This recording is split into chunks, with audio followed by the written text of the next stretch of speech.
The wind smelled like dust and endings the day Everett O'Connor climbed into the wagon. She was being sold, and she didn't even know the buyer's name, only that he was a man of God with land and a heavy hand. Her mother sat beside her, a statue carved from disapproval. The cream dress she'd forced Everett into was stiff and itchy, a uniform for a girl with no opinions. "Keep your eyes down," her mother said for the 100th time. "Speak only when spoken to. Obey." Everett said nothing. She just stared out at the plains, at a sky too big for such small rules. The wagon rattled past a crew of men mending a fence line. One of them stood apart from the rest. He was tall, with a quiet strength in his stance, and a tan hat tipped back on his head. He looked up as they passed, and his eyes, steady and clear, found hers. He didn't look away. He didn't smile or nod. He just saw her. Her mother made a sharp sound in her throat, a warning. But Everett couldn't help it. She turned her head, holding his gaze for a second longer than was safe. Then he was gone, turning back to his work, and the moment vanished like a ghost in the sun. But it had happened, and something inside her, something she thought had died long ago, flickered back to life. A single, dangerous spark. That spark was still there when they reached the town of Red Rock Ridge, and it was still there when she saw the man waiting for her outside the church. Reverend Samuel Holt was older than her own father, with skin stretched tight over his bones and eyes like chips of slate. He didn't smile. He just looked her up and down, then turned to her mother. "She'll do," he said. The words hung in the air like a death sentence. The wedding was in 2 days. Everett was taken to the Reverend's sister, a woman who looked like she'd been sucking on a lemon her whole life. The house smelled of boiled cabbage and judgment. That night, Everett lay in a narrow bed, the woman's worn Bible on the nightstand, and listened to the silence. It wasn't peaceful.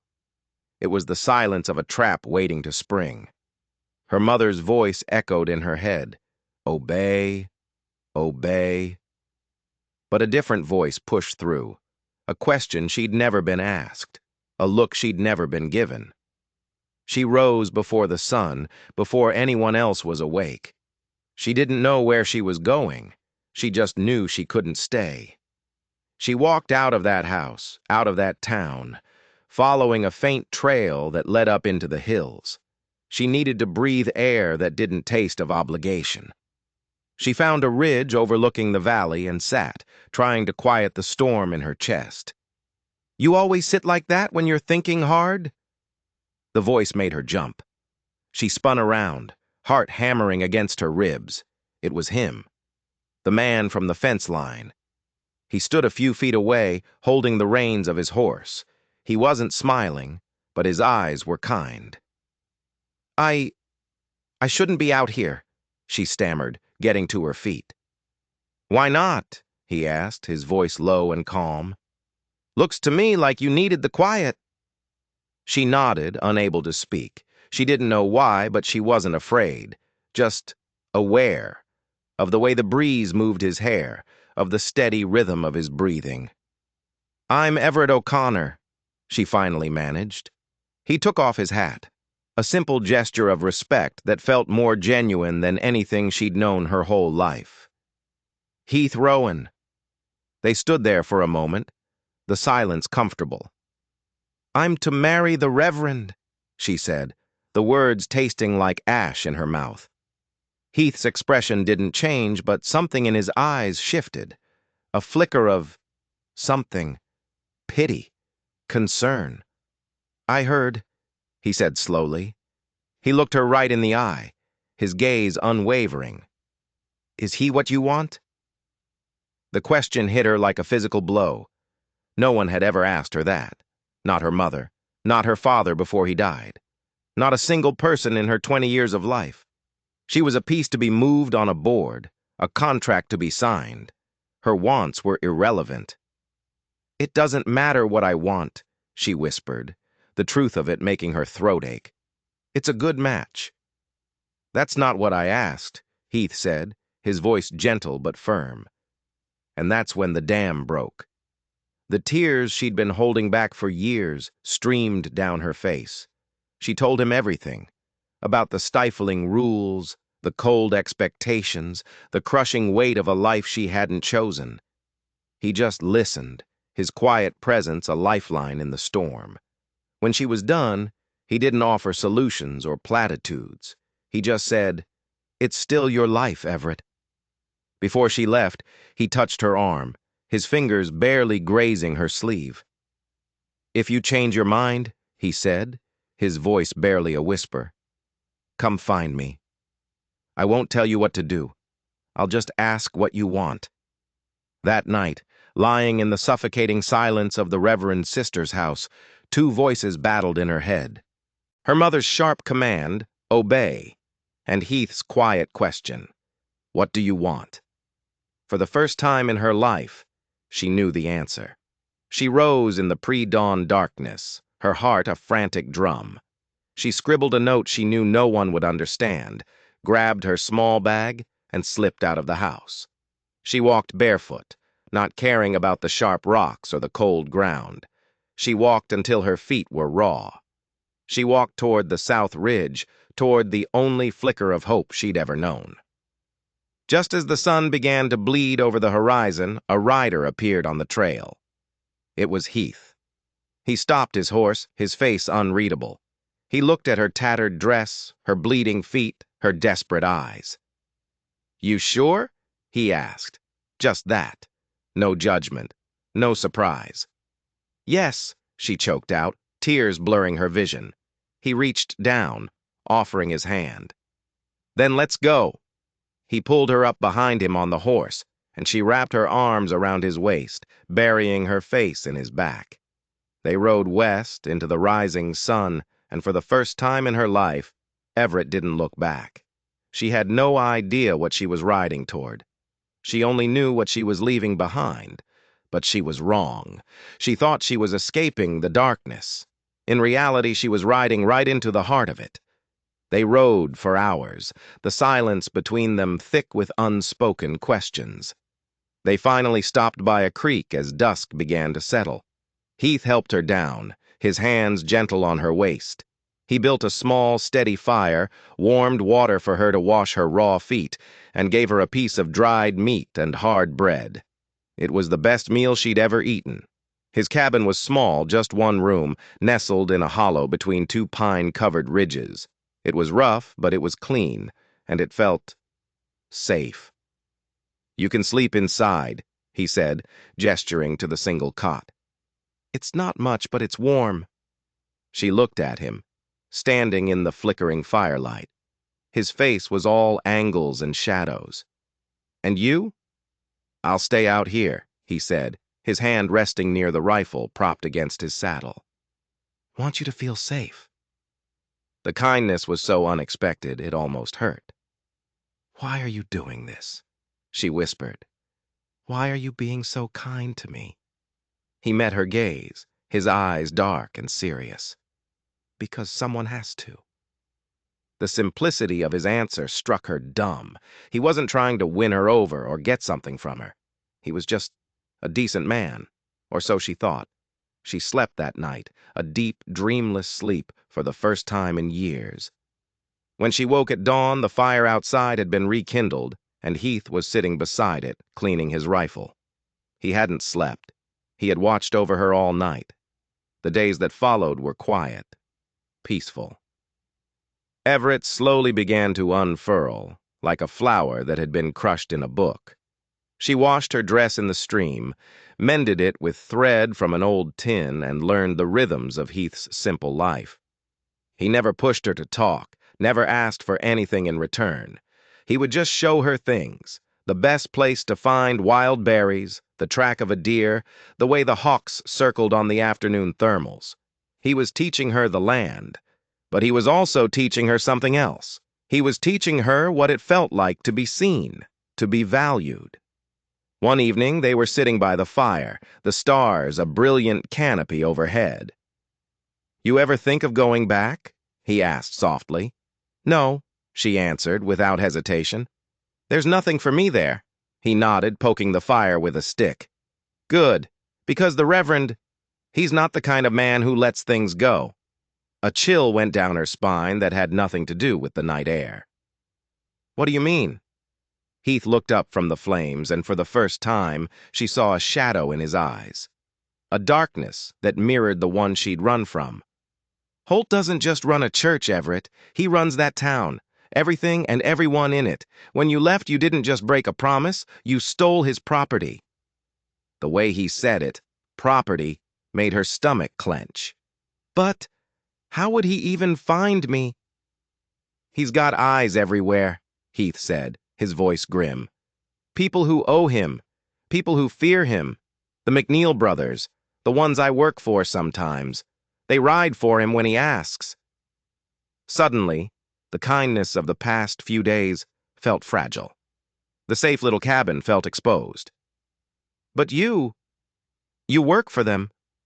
Does he know you're here? Heath was silent for a long moment. He stared into the fire, his jaw tight. He knows who I am, he finally said, and he knows I have no love for him. Before she could ask what he meant, a sound cut through the night, the sharp crack of a twig not far from the cabin. Heath was on his feet in an instant, rifle in his hand, his body a tense silhouette against the fire. "Get inside," he hissed, "and bar the door." Her heart leaped into her throat. She scrambled into the cabin, her hands fumbling with the heavy wooden bar. She peered through a crack in the rough-hewn logs, her breath held tight in her chest. Two figures on horseback emerged from the trees at the edge of the clearing. Even in the dim light, she recognized one of them. It was one of the McNeil brothers. The other man was a stranger, large and imposing, with a sheriff's star glinting on his chest. "Rowan!" the sheriff called out, his voice booming in the quiet night. "We know she's in there. The Reverend sent us to collect his bride." Everett's blood ran cold. This wasn't a rescue. It was a retrieval. She looked at Heath, who stood his ground between the fire and the cabin, his rifle held steady. He was just one man against two. "She's not going anywhere," Heath called back, his voice deceptively calm. The sheriff laughed, a harsh, ugly sound. "Don't be a fool, Rowan. You know the rules in Red Rock. What the Reverend wants, the Reverend gets. We can do this easy, or we can do this hard." Everett watched, terrified, as the sheriff dismounted, his hand resting on the pistol at his hip. The McNeil brother stayed on his horse, but his hand, too, was near his gun. This wasn't about the law. This was about power, the Reverend's power. "Last chance, Heath," the sheriff said, taking a slow step forward. And that's when Everett realized the truth. Heath hadn't just been kind. He had been preparing. The rifle always close, the way he slept outside, the location of the cabin, hidden and defensible. He hadn't just offered her a safe place. He had been expecting a fight all along. The sheriff took another step. "Don't make me put you down like your brother, Rowan." The words hit the clearing like a lightning strike. Like your brother. Everett saw Heath flinch, a barely perceptible tightening of his shoulders. The air crackled with a tension so thick she could taste it. This wasn't just about her anymore. This was personal. "Micah didn't have to die," the sheriff sneered, his hand now gripping the butt of his pistol. "He just couldn't learn to obey, just like you." So that was it. The reason for the darkness in Heath's eyes. The source of his quiet, simmering anger. It wasn't just a dislike for the Reverend. It was a blood debt.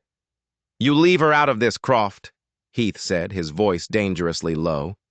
"This is between me and Holt." "She is the this, boy," Croft spat. "She's the message. You don't defy the Shepherd of Red Rock. Not twice." Everett's mind raced. Twice. Heath had defied him before. His brother had paid the price. And now Heath was standing in the same spot, making the same choice. For her, a woman he barely knew. Croft drew his gun. It happened so fast. One moment he was talking, the next, steel glinted in the firelight. But Heath was faster. He didn't fire. He dropped, rolling to the side as a gunshot echoed through the trees, the bullet thudding into the cabin wall right where he'd been standing. He came up on one knee, his own rifle aimed not at Croft, but at the man still on the horse. "Drop it, Jesse," Heath commanded. The McNeil brother, Jesse, hesitated, his eyes wide. He looked from Heath to Croft, trapped. "Shoot him, you coward!" Croft yelled, turning his pistol toward Heath. But in that split second, Jesse made his choice. He dropped his gun belt to the ground. "I ain't dying for him, Heath. Not like Micah did." Croft roared in frustration and fired again, but his aim was wild. Heath didn't waste his shot. He fired once. The rifle kicked against his shoulder, and Croft crumpled to the ground, clutching his leg, howling in pain. The silence that followed was deafening. Jesse McNeil stared, pale and shaken.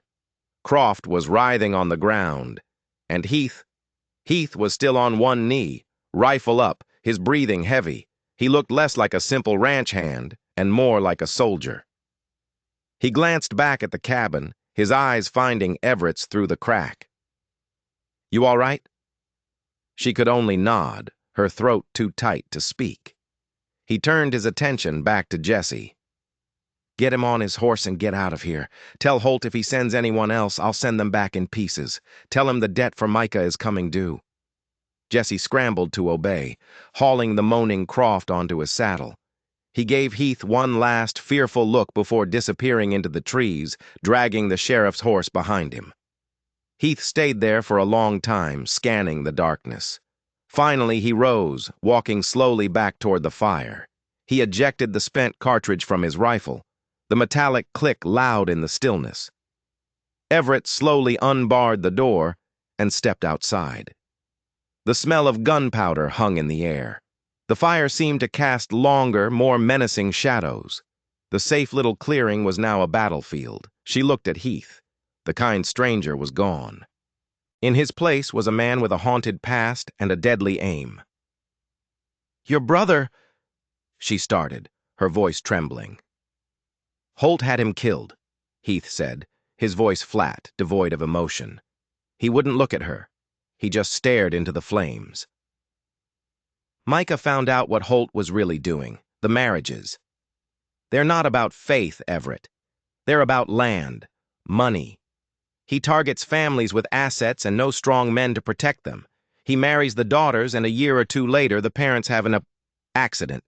The land, the inheritance, it all goes to the grieving husband, to the church. It was monstrous, a spider's web of greed and murder disguised as piety. Micah was going to go to the territorial marshal, Heath continued, his voice cracking for the first time. Croft and some of Holt's other deacons caught him down by the Judith Basin. They made it look like a flash flood. Suddenly, it all made sense. Why Heath lived so far out. Why he was so guarded. Why he had helped her without a second thought. He wasn't just being kind. He was fighting his own war. And she had just stumbled onto the front lines. "Why didn't you tell me?" she asked, a knot of fear and something else, awe, tightening in her stomach. He finally turned to look at her, and the pain in his eyes was so raw it stole her breath. "Because I didn't want you to be a part of it. I thought I could get you clear before he found you. I was wrong." He looked back at the darkness where the riders had vanished. "This isn't over. He won't stop. Not now." Everett walked over to him, her fear replaced by a cold, hard resolve. She had spent her entire life being told what to do, who to be. She had run from one cage only to find herself in the middle of a war. But this time was different. This time she wouldn't be a victim. She wouldn't be a piece on the board. She reached out and took the rifle from his hands. It was heavier than she expected. "Then we don't wait for him to come to us," she said, her voice steady and clear. "We take the fight to him." Heath stared at her, his expression a mixture of shock and disbelief. He had seen her as someone to protect, someone to save. He hadn't realized he'd just rescued a warrior. And in that moment, in the flickering light of a lonely fire, with the smell of blood and gunpowder in the air, Their private war for survival became something more. It became a hunt for justice. The next few days were a blur of tense preparation. The quiet peace of the cabin was gone, replaced by the grim reality of their situation. Heath taught Everett how to load and fire the rifle. Her shoulder ached from the recoil, but she didn't complain. She practiced until her hands were steady, her aim true. She was a surprisingly good shot. There was a cold stillness in her that she never knew she possessed. They didn't talk much about what was coming. They didn't have to. The unspoken truth hung between them. They couldn't stay here. Holt would send more men, and next time they wouldn't be as easily dispatched as Croft. "He'll expect us to run," Heath said one evening, cleaning his pistol by the firelight. "That's what I did last time after Micah. I just ran. Headed west and didn't look back." "Why did you come back?" Everett asked, stitching a tear in his shirt. Her fingers were no longer clumsy. They moved with a newfound purpose. "A man can only run so far from his ghosts," he said, not looking at her. "I came back to be close to where Micah was buried, I don't know, to stand watch. And now?" He finally looked up, his eyes meeting hers across the small fire. "Now, standing watch isn't enough." They made a plan.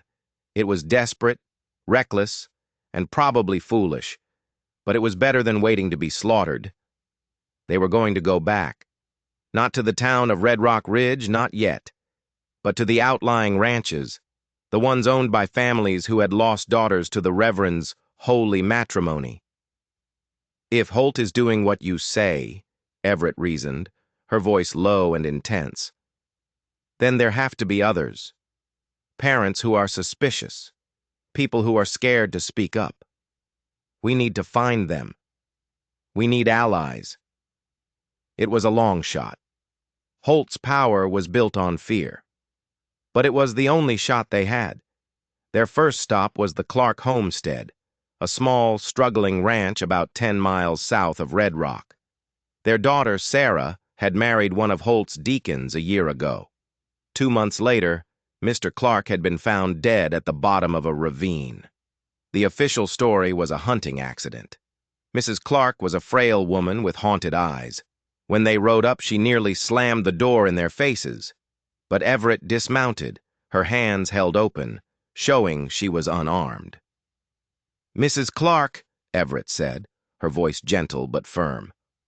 "My name is Everett O'Connor. I was supposed to marry Reverend Holt." The woman's eyes widened. She stared at Everett, then at Heath, who remained on his horse, his face grim. "We know what he's doing," Everett continued, taking a step closer. "We know it wasn't an accident. We know he took your land." Tears welled in Mrs. Clark's eyes. She opened the door a crack wider. "You can't prove anything," she whispered, her voice trembling. "He's the law. He's the church. He's everything." "Not if we stand together," Everett insisted. "Tell us what happened. Tell us everything you know." The story tumbled out of Mrs. Clark in a torrent of grief and fear. How Holt's deacon had courted Sarah with sweet words and promises. How after the wedding he had become cold and controlling. How he had pressured her husband to sign over the deed to the ranch as a dowry. And how, a week after he signed, he was dead. Sarah was now a virtual prisoner in her own home, which was no longer her own. It was the same pattern Heath had described. Predatory, methodical, evil. But Mrs. Clark gave them something else, something crucial. "The deeds," she whispered, wringing her hands. "Holt doesn't file them with the territorial office. He keeps them himself, in a safe in his church office. He calls it the Lord's Treasury. A safe, a collection of stolen lives, signed and sealed on paper. It was the proof they needed. They left the Clark homestead with a new, even more dangerous objective. They had to get into that church. They had to get into that safe. But as they rode away, Everett had a chilling thought. "Heath," she said, her voice tight, If Holt is this careful, this methodical, he wouldn't just rely on fear to keep people in line. He'd have an enforcer, someone who does the dirty work, someone worse than Croft. Heath's face was grim in the fading light. He does, he said, his voice barely a whisper. His own sister, Martha. Everett pictured the pinched, sour-faced woman who had served her boiled potatoes. It seemed impossible. But then she remembered the woman's eyes. They weren't just judgmental, they were cold. Utterly, unnervingly cold. She's the one who arranges the accidents, Heath continued. She's the one who found Micah. The full horrifying picture was finally taking shape. The Reverend was the head. His deacons and men like Croft were the hands. And his sister Martha was the venom. And they were about to walk right back into the serpent's nest. They traveled only at night, sleeping during the day in hidden ravines and dense thickets. The closer they got to Red Rock Ridge, the more the tension coiled in Everett's stomach. Every shadow seemed to hold a threat. Every gust of wind sounded like a whispered warning. Heath was different now. The quiet, gentle man she had met on the ridge was gone. He moved with a predator's grace, his eyes constantly scanning, his hand never far from his gun. He was a man heading toward a reckoning. On the third night, they made camp in a rocky outcrop overlooking the town. The lights of Red Rock Ridge twinkled below them, a deceptively peaceful sight. The church stood in the center, a dark silhouette against the starry sky. The office is on the back side of the church, Heath said, his voice a low murmur. One window, barred. The door is thick oak. Holt keeps the only key. So we can't get in, Everett said, her heart sinking. Not through the door, Heath replied. He pulled a folded, yellowed piece of paper from his saddlebag. It was a crude, hand-drawn map. Micah drew this. He was a builder's apprentice before. He helped build that church. He knew every stone, every beam. He pointed to a spot on the drawing. There's an old cellar. It was used for storage during construction, then sealed up. The entrance is outside, hidden under a stack of old firewood behind the church. From the cellar, there's a crawl space that comes up through the floorboards right behind the pulpit. It was a ghost's path, a secret entrance left by a dead man. We go in tomorrow night, Heath said, his jaw set. During the evening prayer service, the church will be full. Holt and his sister will be at the front. No one will be in the office. It was a perfect plan. It was also insane. As they sat in the darkness, looking down on the town that had nearly stolen her future, Everett felt a strange sense of calm settle over her. She was no longer the frightened girl in the itchy cream dress. That girl was gone, burned away by fear and fury. She reached out and placed her hand on Heath's arm. He tensed at her touch, then slowly relaxed. "We're going to get them, Heath," she said, her voice a fierce whisper. "For Micah, for Mrs. Clark, for all of them." He turned to her, and in the faint starlight she could see the gratitude and the torment warring in his eyes. He didn't say anything. He just covered her hand with his own. His palm was calloused and warm. It was the hand of a fighter, a survivor, and she realized with a sudden, aching clarity that she was no longer just fighting for justice. She was fighting for him. The next night, they moved like shadows through the woods surrounding Red Rock Ridge. The sound of evening hymns drifted up from the town, a chillingly normal sound for the evil it masked. They left the horses tied in a dense grove of aspens and crept toward the back of the church. Everything was exactly as Micah's map had shown. The woodpile was old and weathered, covered in moss. It took both of them, straining in the darkness, to move the heavy logs aside, revealing a set of stone steps leading down into the earth. The air that rose from the cellar was cold and smelled of damp soil and forgotten things. Heath went first, a small lantern in his hand, his pistol drawn. Everett followed, her rifle clutched tightly in her hands. The cellar was small, a cramped stone box. And just as the map had promised, in the far wall, there was a small, dark opening. The crawl space. "It's going to be tight," Heath whispered, his voice echoing in the small space. He handed her the lantern. "You wait here. If I'm not back in an hour, or if you hear anything, you run. You take the horses and you don't look back. Promise me." "No," she said, her voice firm. "We do this together."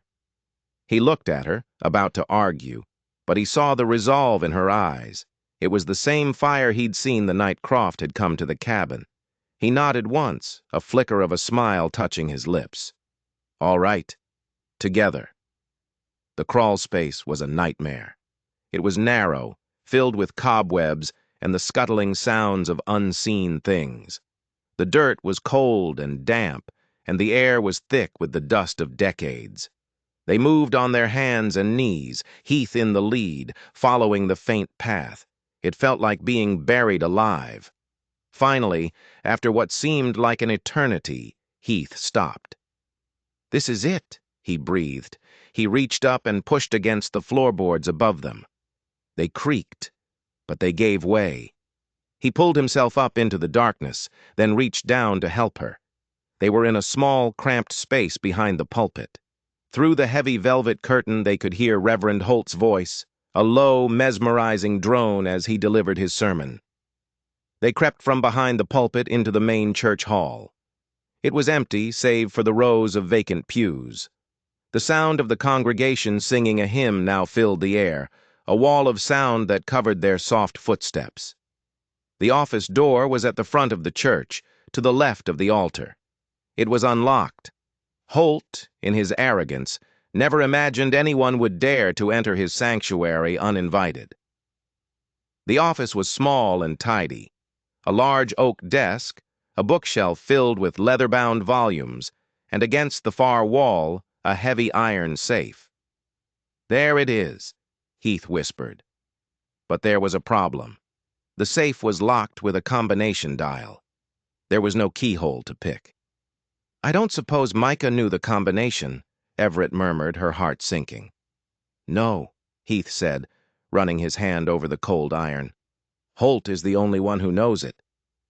They stared at the safe, their plan hitting a dead end. They had come so far, risked so much, only to be stopped by a locked metal box. The hymn from the prayer service outside ended, followed by the sound of muffled prayer. Their time was running out. Everett scanned the room, her eyes darting everywhere, searching for anything, any clue. The desk was neat, papers stacked in perfect order. The books were arranged by size. It was the room of a man obsessed with control. And then she saw it. On the wall behind the desk, there was a framed passage from the Bible. It was from the book of Job. She had been forced to memorize it as a child.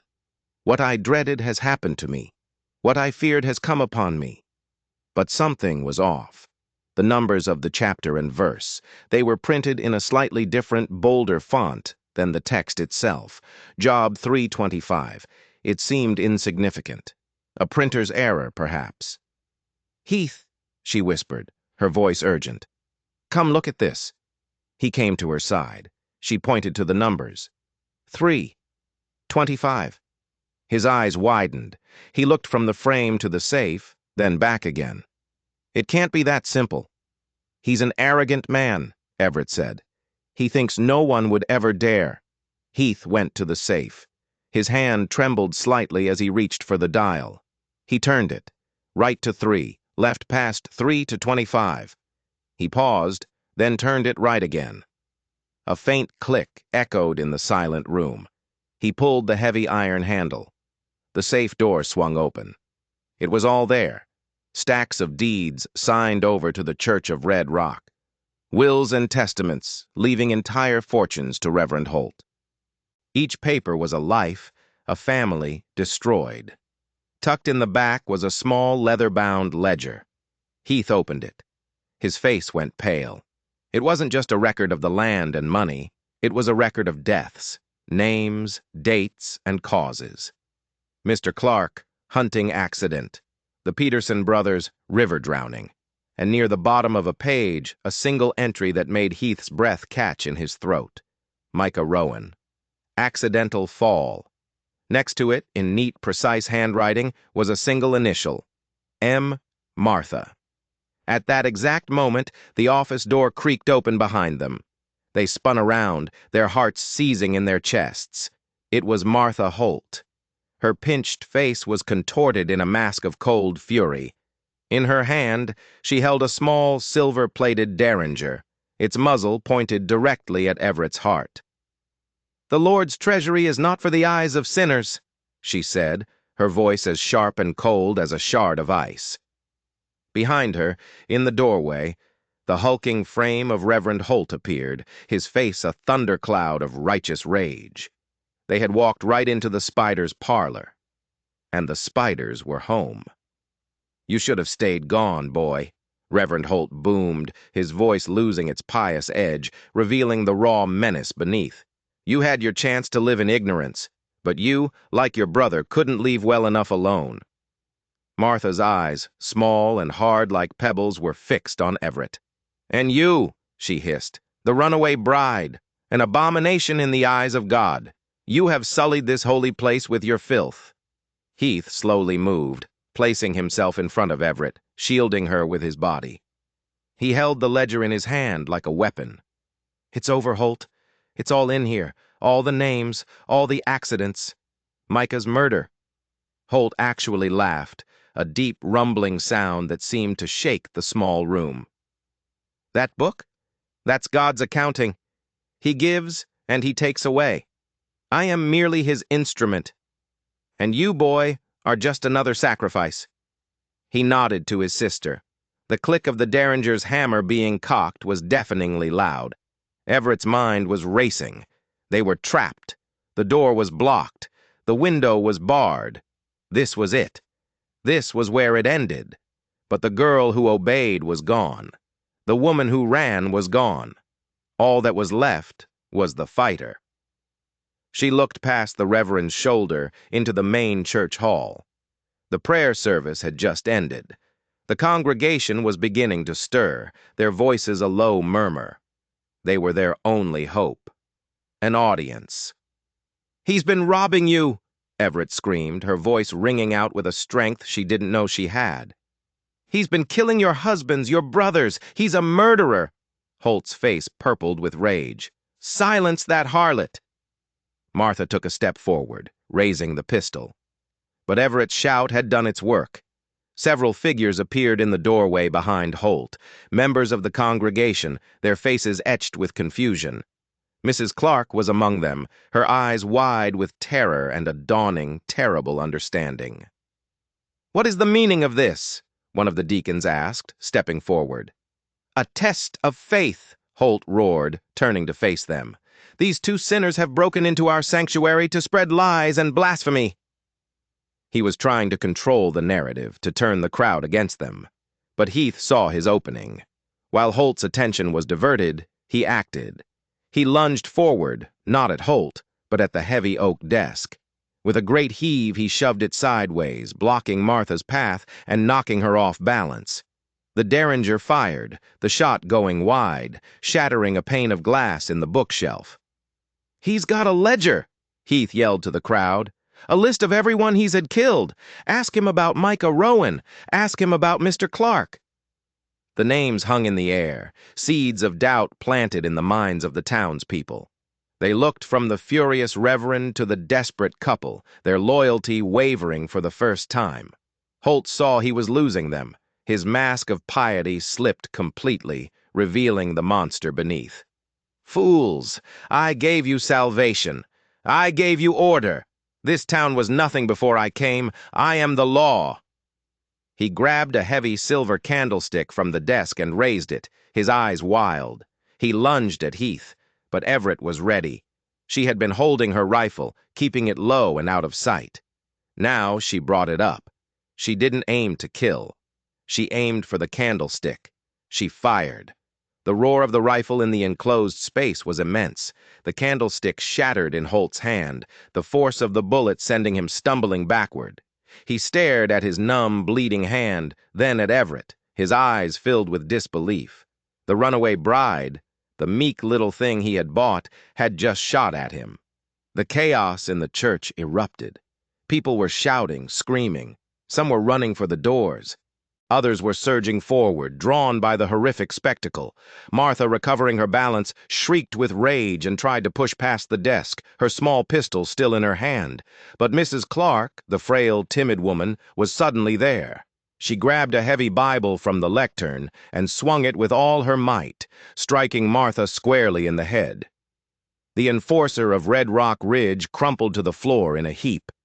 Heath used the moment to tackle the stunned Reverend, sending them both crashing to the floor. The ledger flew from Heath's hand, sliding across the polished wood floor and coming to a stop at the feet of the deacon who had first spoken up. The deacon bent down, his hands trembling, and picked it up. He opened it. His face went white as a sheet. "It's true," he whispered, his voice shaking. "My cousin. Daniel Peterson. It's in here. River drowning." He looked up, his eyes burning with betrayal. He looked at Holt, who was now pinned beneath Heath. You monster!" That was the breaking point. The town, finally seeing the truth, turned on its shepherd. They swarmed forward, pulling Holt off Heath, their faces a mixture of fury and grief.